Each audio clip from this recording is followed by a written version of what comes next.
ওগো বউ, এবার কি হবে বলো দেখি আমাদের। 3 দিন ধরে এক নাগাড়ে বৃষ্টি পড়েই যাচ্ছে। ওদিকে যে জমি রাস্তা সমস্ত কিছুই জলের তলায় ডুবে গেছে গো।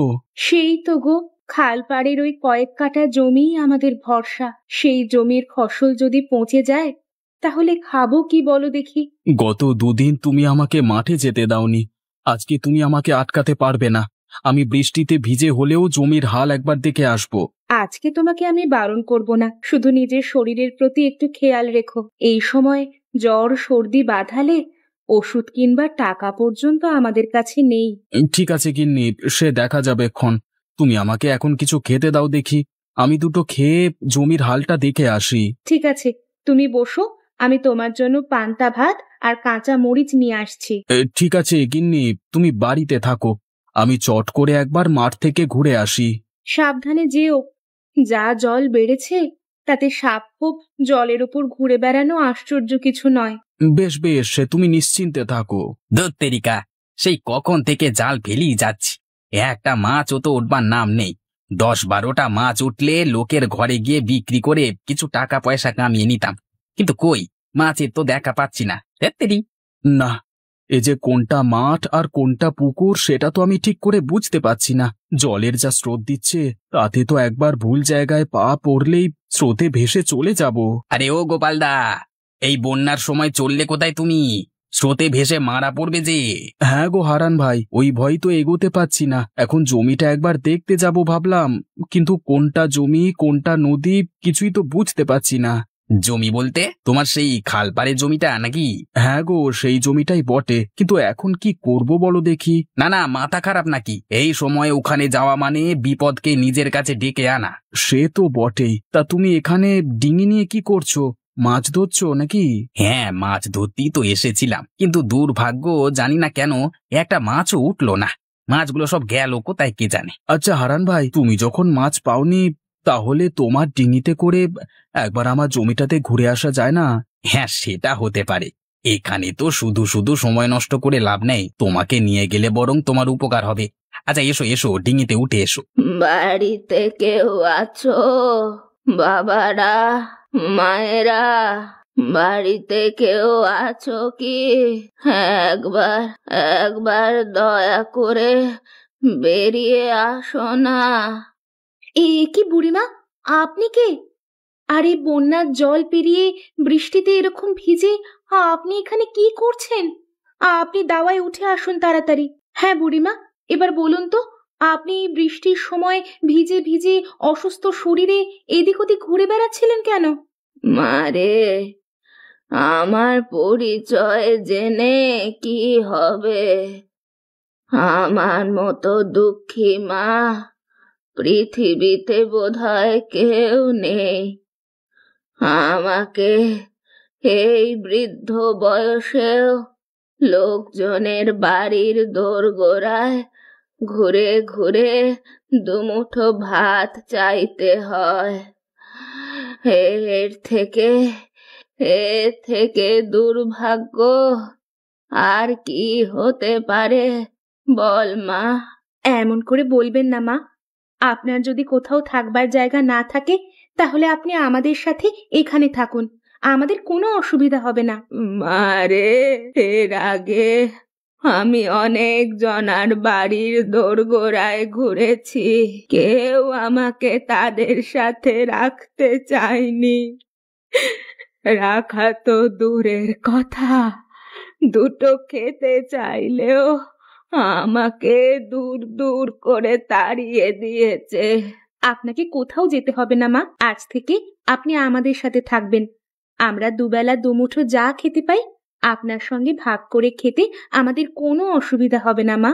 বেঁচে থাকো, বেঁচে থাকো মা, বেঁচে থাকো, সুখী হও। তা মা, তুমি কি বাড়িতে একাই থাকো? না মা, আমি আর আমার স্বামী দুজনে থাকি। ও একটু বাইরে বেরিয়েছে, বন্যার জলে জমির কি হাল সেটাই দেখতে গেছে। না রে মা, জমির হাল একদম ভালো নয়। সব জমি জলে ডুবে গেছে। এবছর ফসল সবই পচে যাবে রে, পচে যাবে। সেই জন্য আমরাও চিন্তায় আছি বুড়িমা। আমাদের একটাই মাত্র জমি ভরসা, সেটাও যদি ডুবে যায় তাহলে যে আমরা না খেতে পেয়ে মারা যাব। চিন্তা করিস না মা, সব কিছু ঠিক হয়ে যাবে। তোদের খাওয়া পড়ার কোনো অভাব হবে না। গিন্নি, আরে ও গিন্নি, কোথায় গো তুমি? এ কি গিন্নি, এই বুড়িমাকে? তুমি বাড়ি থেকে যাওয়ার পর উনি বৃষ্টিতে ভিজে ভিজে আমাদের বাড়িতে এসে পৌঁছেছিলেন। ওনার যাবার কোনো জায়গা নেই, তাই উনি আজ থেকে আমাদের সাথেই থাকবেন। তা বেশ করেছো গিন্নি, কিন্তু গিন্নি, এদিকে তো খবর ভালো নয় গো। বন্যার জল যে খাল ছাড়িয়ে এক মানুষ ওপর দিয়ে যাচ্ছে, আমাদের জমির কোনো অস্তিত্ব পেলাম না গো। এবার তাহলে কি হবে? কিছু না করলে যে বাড়িতে চাল ডাল কিনবারও পয়সাটা নেই। হ্যাঁ, সেটাই তো ভাবছি গো গিন্নি। এখন ওপরওয়ালাই কৃপা, ভাগ্যে যা আছে সেটাই হবে। অত অত দুশ্চিন্তা করো না বাবা, সকালটা হতে দাও, দেখবে সব কিছু ঠিক হয়ে যাবে। কিন্তু সকালে কি করে ঠিক হবে সবকিছু বুড়িমা? তুমি শুধু ওপরওয়ালার ওপর বিশ্বাস রাখো, দেখবে উনি সব কিছু ঠিক করে দেবেন। কই গো, কোথায় গেলে তুমি? একবার তাড়াতাড়ি বাইরে এসে দেখে যাও। কি যে আশ্চর্য কাণ্ড গো! আরে কি হলো গিন্নি, তুমি সকালবেলায় এরকম চিৎকার চেঁচামেচি করছো কেন? কি দেখে এত চেঁচাচ্ছ? হ্যাঁ, ওগো, তুমি একবার সামনে উঠোনে তাকিয়ে দেখো না, দেখবে তুমিও চিৎকার করতে শুরু করে দেবে। কই দেখি। এ কি গো গিন্নি, এ যে তাজ্জব ব্যাপার, বানের জলে এত মাছ ভেসে এলো কোথা থেকে? ওগো, যেখান থেকেই আসুক, এ নিশ্চয়ই ওপরওয়ালা আমাদের জন্য পুরস্কার হিসেবে পাঠিয়েছেন। তুমি দাঁড়াও, আমি ঝুড়ি নিয়ে এসে মাছগুলোকে তুলে নিই। জানো গিন্নি, কালকে হারান ভাই জাল ফেলে মাছ ধরবার চেষ্টা করছিল, কিন্তু একটা মাছও তার জালে ওঠেনি। আর আজকে দেখো, না চাইতেই আমাদের উঠানে বানে ভেসে এত মাছ চলে এসেছে। তাই নাকি গো?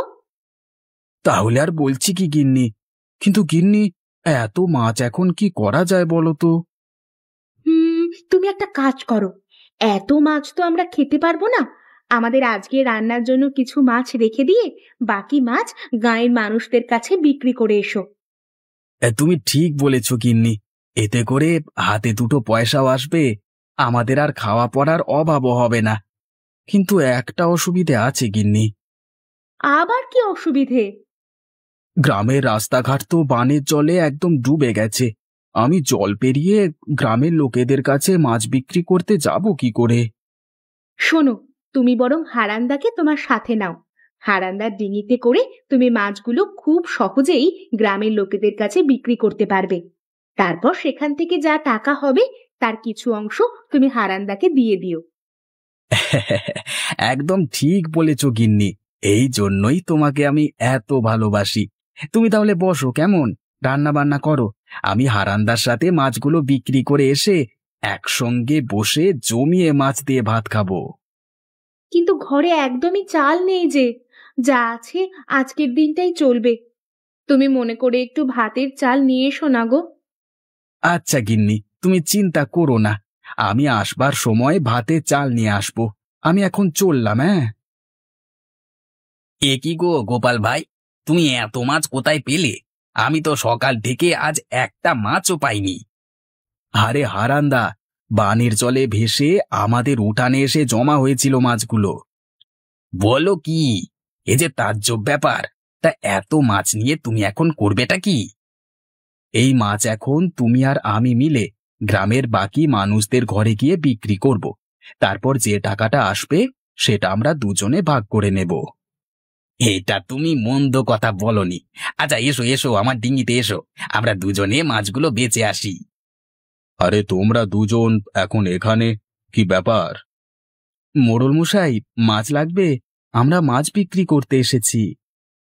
আরে হারাম তো দুদিন ধরে মাছ ধরে উঠতে পারে না, আর আজকে এত মাছ পেলে কোথায়?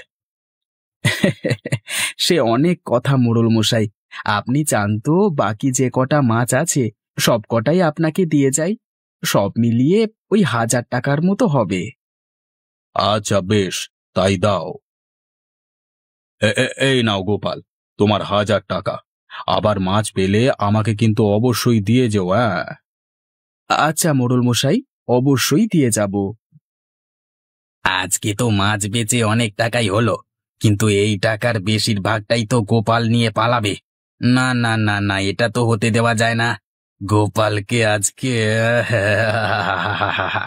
এ কি হারান্দা, তুমি কি করছো আমার সাথে? আমাকে বাঁচাও, আমাকে এখান থেকে উদ্ধার করো। না হলে আমি বন্যার জলে ভেসে মারা যাব। হারান্দা, উদ্ধার করো। যদি বাঁচতে চাও তবে আজকের ব্যবসার পুরো টাকাটা আমার হাতে তুলে দাও। আমার আমার 1 টাকাও চাই না হারান্দা, এই নাও তোমার সব টাকা। তুমি শুধু আমাকে বাঁচাও এখান থেকে। তোমাকে আর বাঁচিয়ে কি হবে? তুমি বরং এখানেই মরো। আমি তোমার বাড়িতে যেয়ে কাঁদো কাঁদো মুখ করে বলবো, গোপালদা বন্যার জলে ভেসে গেছি। না হারান্দা, এমনটা করো না, আমার পরিবার না খেতে পেয়ে মারা যাবে। সে সব আমার দেখে কি হবে? তুমি বরং এখানে হাবুডুবু খাও। হ্যাঁ, আমি চলি। উড়ি বাবা, উড়ি বাবা, হ্যাঁ, এত মাছ হঠাৎ কোথা থেকে এসে আমাকে আক্রমণ করলো। আমাকে আমাকে বাঁচাও, আমাকে কেউ বাঁচাও। গোপালদা, গোপালদা, দয়া করে আমাকে এখান থেকে বাঁচাও। গোপালদা, বাঁচাও। গোপালদা, বাঁচাও। আমি তোমাকে বাঁচাবার কে বলো? একটু আগেই তুমি আমার জীবন নিতে চেয়েছিলে, এখন শাস্তি স্বরূপ বানের জলে ভেসে আসা মাছেরা তোমাকে জলে ফেলে দিয়েছে। এতে আমি কি করতে পারি বলো? তুমি এখানে হাবুডুবু খাও, আমি বরং বাড়ি যাই।